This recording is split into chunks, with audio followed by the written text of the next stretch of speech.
तो hello everyone, स्वागत है आप सभी का दिनेश सर लाइव स्टडी पे। तो माय डियर स्टूडेंट्स, ऑलरेडी आपका क्लास 12th खत्म हो गया है। आपने बहुत ज्यादा अच्छे मार्क्स भी स्कोर कर लिए हैं। अरे भाई, सीटी भी दे लिया, सीटी में मार्क्स भी अच्छे आ गए, 99 से ऊपर भी मिल गए। अब आपको एक अच्छे कॉलेज भी मिल रहे होंगे, एडमिशन प्रोसेस चालू हो चुका है। तो माय डियर स्टूडेंट्स, जो हमारे इंजीनियरिंग के स्टूडेंट्स हैं उन सभी के लिए खुशखबरी है। खुशखबरी यह है कि इस बार का जो यूनिवर्सिटी ऑफ मुंबई का सिलेबस है थोड़ा सा बदल चुका है। सर, क्या बदला है, क्या नई चीजें आई हैं, क्या पुरानी चीजें निकाल दी गई हैं, वो सब हम आज डिस्कस करने वाले हैं। अब मैं बता देना चाहता हूं कि जो इंजीनियरिंग के हमारा कोर्स होता है मैथमेटिक्स का, बच्चों, this is one of the most important subject. क्यों? क्योंकि ये स्कोरिंग सब्जेक्ट है, प्लस इसका वेटेज भी क्या होता है, ज्यादा। इसको कैसे क्रैक करना है वो सारी चीजें मैं आज डिस्कस करने वाला हूं। आज हम बात करेंगे सिलेबस की। हां, आप सभी को पता है जो एनईपी 2020 आया, national education policy, yes right. तो इस एनईपी 2020 की बात करेंगे तो उसके हिसाब से करिकुलम बनाया गया है, एक आपका सिलेबस बदला हुआ है। तो आज हम डिस्कस करते हैं इसके बारे में। तो हम बात कर रहे हैं बच्चों यूनिवर्सिटी ऑफ मुंबई की, मतलब ये सारे वो बच्चे जो यूनिवर्सिटी ऑफ मुंबई के अंडर में अपना इंजीनियरिंग कोर्स कंप्लीट करने वाले हैं। तो गाइज, ये हमारा फर्स्ट ईयर इंजीनियरिंग सेमेस्टर 1 का जो रिवाइज्ड कोर्स है, इसके अंडर एनईपी 2020 स्कीम के अंदर फ्रॉम एकेडमिक ईयर 2024-25, मतलब मैं इस साल की बात कर रहा हूं। And it is common for all branches of engineering. यहां मेरे प्यारे बच्चों देखते हैं क्या चीजें हैं। तो इसके अंदर हम बात करेंगे मैथमेटिक्स की। तो लास्ट ईयर, मतलब लास्ट ईयर तक जो हमारा इंजीनियरिंग मतलब मैथ्स था, तो हम बोलते थे इंजीनियरिंग मैथमेटिक्स। क्या बोलते हैं बच्चों? Engineering mathematics. लेकिन इस बार नाम चेंज कर दिया गया, उसका नाम आ चुका है अप्लाइड मैथमेटिक्स 1। तो सेमेस्टर 1 में बच्चों था इंजीनियरिंग मैथमेटिक्स 1, लेकिन इस बार आ चुका है अप्लाइड मैथमेटिक्स 1। नाम बदल चुका है भाई, नाम गुम जाएगा नहीं, नाम को बदल दिया गया है। कुछ ज्यादा ही ये लोग इंस्पायर हो रहे हैं। तो इंजीनियरिंग मैथमेटिक्स को हटा करके यहां पे क्या लिखा है दोस्तों? अप्लाइड मैथमेटिक्स 1, मतलब डेरिवेटिव, इंटीग्रेशन, इन सबके कॉन्सेप्ट को कैसे हम अप्लाई करेंगे वो सारी चीजें यहां पे सीखने वाले हैं। तो अप्लाइड मैथमेटिक्स 1 जो हमारा सब्जेक्ट होता है, इसके अंदर आपको इंटरनल असेसमेंट टेस्ट आएगा, आई 81 आई 82, जो कि 20-20 मार्क का होगा। मतलब आपका इंटरनल हो जाएगा 40 मार्क का, सेमेस्टर एंड एग्जामिनेशन 60 मार्क्स का, और मेरे प्यारे बच्चों टर्म वर्क है आपका 25 मार्क्स का। टोटल मिला करके कितना है बोलो? 125 मार्क। जी हाँ, टोटल अप्लाइड मैथमेटिक्स का बोलो कितना है? 125 मार्क। और उसको जो क्रेडिट जाता है, 3 क्रेडिट, याद रखना, बिकॉज हर सब्जेक्ट को अगर आप पास करते हो तो आपको क्रेडिट्स मिलते हैं, राइट। तो ये रहा हमारा कोर्स। तो guys, our course name is applied mathematics 1, and इसके अंदर जो हम एग्जामिनेशन स्कीम की बात कर रहे हैं, आई 81 आई 82, फिर दोनों को कंबाइन करके 40 में से मार्क्स मिलेंगे। तो आई 80 यहां पे क्या होता है स्टूडेंट्स? इंटरनल असेसमेंट टेस्ट के बाद 25 मार्क का आपका टर्म वर्क होता है, और 60 मार्क्स का सेमेस्टर एंड एग्जामिनेशन या एंड सेम एग्जामिनेशन, जो भी आप बोलो। टोटल मिला करके आपको मैथ्स का कितना मार्क्स मिलेगा बच्चों? 125। 125 में जितना ज्यादा स्कोर करोगे उतना आपका पॉइंटर्स बढ़ेगा, सीजीपीए बढ़ेगा। चलो हम बात करते हैं हमारे इस कोर्स के बारे में।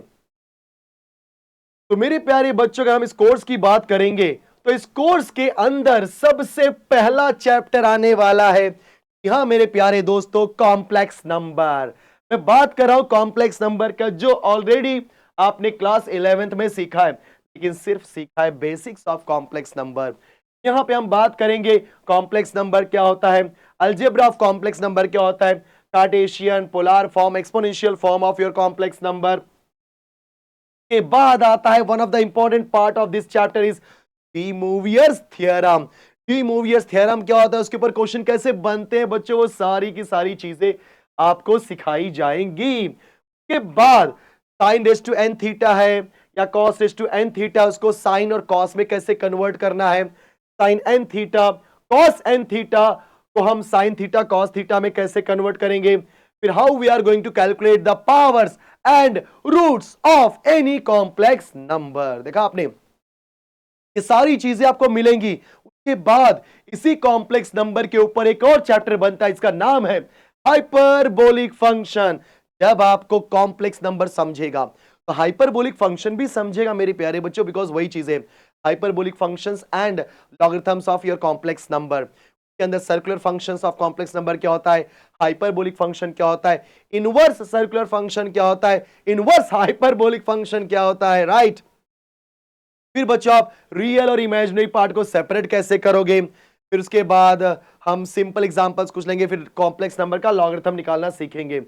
ये भी एक अच्छा खासा चैप्टर है बच्चों, मैं बता देना चाहता हूं आपको। और इसके अंदर आपको एप्लीकेशन ऑफ कॉम्प्लेक्स नंबर आना ही चाहिए, बिकॉज इसके अंदर कॉम्प्लेक्स नंबर को हम इलेक्ट्रिकल सर्किट के अंदर कैसे यूज करेंगे, ये सारी चीजें यहाँ पे कवर होती हैं।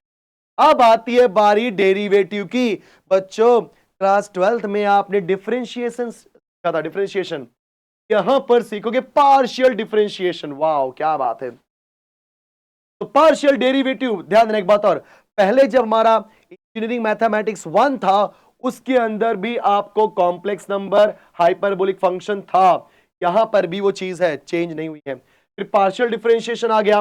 पार्शियल डिफरेंशिएशन में पार्शियल डिफरेंशिएशन क्या होता है, 2 से 3 वेरिएबल के फंक्शंस को कैसे हैंडल करते हैं। उसके बाद partial derivative of first and higher order, ये थोड़ा सा अलग चीजें ऐड हुई बच्चों, मतलब टॉपिक चैप्टर वही रखा है, उसके अंदर अलग अलग चीजों को ऐड किया गया है। यूलर्स थ्योरम क्या होता है, यूलर्स थ्योरम्स और homogeneous function with independent variables, deduction from Euler's theorem, ये सारी चीजें हम यहां पे कवर करेंगे। क्लियर। अब आपने पार्शियल डेरिवेटिव सीख लिया, तो पार्शियल डेरिवेटिव के बाद जो अगला कॉन्सेप्ट आता है, बहुत ध्यान से देखना बच्चों, applications of partial differentiation and successive differentiation. याद है, भूल तो नहीं कि डेरिवेटिव का लास्ट एक्सरसाइज सक्सेसिव वो छोटा सा था, 10 क्वेश्चन ही थे। यहाँ पे 10 नहीं, यहाँ पे पूरा बम्बार्डिंग होगी बहुत सारे क्वेश्चंस की। हाँ, तो एप्लीकेशंस ऑफ पार्शियल डिफरेंशिएशन में maxima minima of two functions क्या होता है, सक्सेसिव डिफरेंशिएशन क्या होता है, nth ऑर्डर डेरिवेटिव कैसे निकालते हैं, लिबनिट्ज थ्योरम। बच्चों के ऊपर भी एग्जाम में क्वेश्चन पूछे जाते हैं। लिबनिट्ज थ्योरम क्या है, जैकोबियंस ऑफ 2 वेरिएबल 3 वेरिएबल कैसे निकालते हैं, लैग्रांजेस मल्टीप्लायर मेथड, ये सब क्या होता है, ये सारी चीजें आपको बताई जाएंगी किसके अंदर, एप्लीकेशन ऑफ पार्शियल डिफरेंशिएशन अंदर। Matrices, inverse of matrix, addition, multiplication, transpose, ये 5वां यूनिट है। लास्ट टाइम 6 यूनिट थे बच्चों, 6 यूनिट से कन्वर्ट करके उन्होंने क्या कर दिया, 5 यूनिट लगा दिया है, मतलब 1 यूनिट उन्होंने रिमूव किया हुआ है। ठीक है, राइट, नहीं 6 यूनिट इस बार भी है, सॉरी 6 यूनिट इस बार भी है, जी हाँ।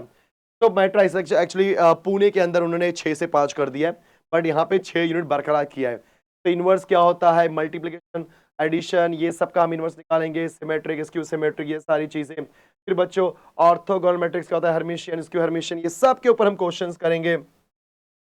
फिर रैंक ऑफ मैट्रिक्स कैसे निकालते हैं, बायोजिंक्लॉन फॉर्म, फिर नॉर्मल फॉर्म में कैसे कन्वर्ट किया जाता है, फिर सिस्टम ऑफ होमोजीनियस और नॉन होमोजीनियस इक्वेशंस, मतलब आपके पास अगर होमोजीनियस नॉन होमोजीनियस इक्वेशंस हैं तो उनको कैसे सॉल्व करना है, उनकी कंसिस्टेंसी कैसे चेक करनी, एवरीथिंग सब कुछ यहां पे मिलेगा। Even application of inverse of matrix coding theory के अंदर कैसे यूज करते हैं वो भी मैं आप बताऊंगा यहाँ पे। अब आता है बच्चों न्यूमेरिकल सॉल्यूशंस। जी हाँ, एकदम इजी है, सबसे डायरेक्ट इसमें डायरेक्ट क्वेश्चन आता है बच्चों कि फॉल्स पोजीशन मेथड क्या होता है, रेगुलर फॉल्सी मतलब false position regula falsi method क्या होता है, उसके बाद न्यूटन रैप्सन मेथड क्या होता है, फिर Gauss Jacobi, then Gauss Seidel method. तो इनके ऊपर डायरेक्ट क्वेश्चन आते हैं। एल हॉस्पिटल आपने पढ़ा है, उसके ऊपर भी कुछ क्वेश्चन करेंगे इंडिपेंडेंट फॉर्म्स के ऊपर। ठीक है बच्चों, ये पूरा का पूरा मैं बता देना चाहता हूँ सिलेबस है। सिलेबस में फर्स्ट चैप्टर क्या आपका कॉम्प्लेक्स नंबर, सेकंड चैप्टर आपका hyperbolic function and logarithm of the complex number, third one is partial differentiation, fourth one is application of partial derivative, फिर उसके बाद आपका आ जाएगा fifth one matrices and the last one is your numerical solutions of any transcendental equations and systems. Clear. अब sir इसके लिए कौन सी book use करें, क्या कोई स्पेसिफिक बुक होती है, राइट क्या कोई स्पेसिफिक बुक से सॉल्व करना था। पहली बात तो बता देना चाहता हूं, यहां पर जैसे कि आप क्लास 12 में एक टेक्स्ट बुक मिलती थी बोर्ड एग्जाम की, आप उसी के थ्रू पूरा का पूरा सॉल्व करते थे और वहीं से क्वेश्चन आता था। यहां पे ऐसा कुछ नहीं, यहां पर बच्चों अलग अलग ऑथर्स की रेफरेंस बुक है, उसको आपको यूज करना पड़ेगा। जैसा कि यूनिवर्सिटी ऑफ मुंबई ने कुछ रेफरेंस बुक के बारे में बताया गया है, जैसे यहां पे बहुत ध्यान से देखोगे सब लोग, सबसे first and most important book है जो हर एक मैथमेटिक्स का प्रोफेसर यूज करता है, इसका नाम है बीएस ग्रेवाल। तो उसका नाम क्या है बच्चों? आपके लाइब्रेरी के अंदर, जिस भी कॉलेज में आप एडमिशन लोगे वहां पे लाइब्रेरी के अंदर आपको higher engineering mathematics BS doctor BS Grewal Khanna publication की बुक है, ये मिल जाएगी। उसको ऐड करते हुए बाकी भी बुक्स है, जैसे advanced engineering mathematics Erwin Wiley करके है यहाँ पर, फिर engineering mathematics by Srimanta Pal and Subodh, कैसे ऐसे अलग अलग बुक्स हैं। तो बच्चों मैं आपको बता देना चाहता हूं, हम लोग जो बुक यूज करते हैं, मैं तो बताऊंगा, मैं तो आपका ये जो फर्स्ट बुक है बच्चों यूज करता हूं, एक रमाना करके बुक है। यस, रमाना। ये रमाना का बुक भी बहुत अच्छा होता है, अच्छे क्वेश्चंस इसके अंदर मिलते हैं, अच्छे कॉन्सेप्ट बताया गया है। उसके बाद क्या बोलते हैं कि रवि सिंह, आर सिंह जिसे बोलते हैं हम लोग, रवि सिंह की भी बुक अच्छी है। ये भी ऑथर है अच्छे, डॉक्टर रवि सिंह, बुक अच्छी है। तो आप बीएस ग्रेवाल यूज कर सकते हो, रमाना यूज कर सकते हो, आर सिंह भी यूज कर सकते हो। साथ ही साथ इसके अलावा बच्चों आपको अगर चाहिए तो आप a text book of applied mathematics volume 1 volume 2 by PN Wartikar, मतलब ये जो बुक्स के नाम ले रहा हूं ये सब बहुत अच्छे बुक्स हैं गाइस। पीएन वर्तिकर, जेएन वर्तिकर, तो पीएन वर्तिकर एंड जेएन वर्तिकर, ये 4 बुक्स के मैंने नाम लिए हुए। एक्चुअली पीएन वर्तिकर एंड जेएन वर्तिकर ये बुक में आपको अपने सिलेबस के हिसाब से कंटेंट मिलता है, बट आपको भी पता है कि इस बार syllabus change, syllabus in the sense थोड़ा सा अपडेट किया गया है, तो पुरानी बुक में आपको अपने सिलेबस के हिसाब से कंटेंट ना मिले। लेकिन आप टेंशन मत लो, मैं आपको बता देना चाहता हूं, हमारा जो दिनेश सर इंजीनियरिंग ऐप है वहां पर इस कोर्स से रिलेटेड जो जो कंटेंट यहां पर दिए गए हैं मेरे प्यारे बच्चों, उन सारे का बोल सकते हैं उन सारे टॉपिक्स के वीडियो अवेलेबल है, राइट। एक मिनिमम अमाउंट में कोर्स अवेलेबल है बच्चों। अगर आप स्टडी करना चाहते हो प्लीज इस कोर्स को परचेस करो एंड स्टडी अभी से स्टार्ट कर दो, बिकॉज एडमिशन होने में टाइम लगेगा, लेकिन सेमेस्टर फर्स्ट का एग्जाम आने में जरा भी टाइम नहीं लगेगा। आपको लगेगा सर मैंने तो अभी एडमिशन लिया, हम भी आ गया, कैसे पढ़ाई करें? तो ये आपका एक बात और बच्चों, हमारा जो बेसिक सीरीज है, मतलब फंडामेंटल सीरीज है इंजीनियरिंग का, वो भी दिनेश सर लाइव स्टडी पे अवेलेबल है, उसको भी आप अच्छे से देखो सो दैट कि आपका बेसिक्स क्लियर हो जाए। लेकिन जो इंजीनियरिंग का मैथमेटिक्स का सिलेबस है मैंने बता दिया कौन कौन सी बुक्स है। तो BS doctor BS Grewal, Ramana, R Singh के बाद पीएन वर्तिकर, जेएन वर्तिकर, ये अच्छी बुक्स मानी जाती हैं इंजीनियरिंग मैथमेटिक्स के प्रैक्टिस के लिए, तो इसको आप यूज कर सकते हो। परचेज मत करने जाओ, बिकॉज ये बुक्स ही आपको 800 900 1000 रुपए के ऊपर मिलती हैं। आप लाइब्रेरी यूज करो बच्चों, लाइब्रेरी में जा करके इन सारे बुक का एक्सेस मिलता है। तो आई होप कि सभी को इस engineering of that is applied mathematics 1 जो कि यूनिवर्सिटी ऑफ मुंबई का सिलेबस है, जो एनईपी 2020 के हिसाब से अपडेट हुआ है, लगभग मैंने आपको सब बता दिया। बस अभी आपको स्टार्ट करना आपकी पढ़ाई, ठीक है स्टूडेंट्स। तो मिलते हैं नेक्स्ट इसी टाइप के इंफॉर्मेटिव वीडियोस में। चलो बाय बाय।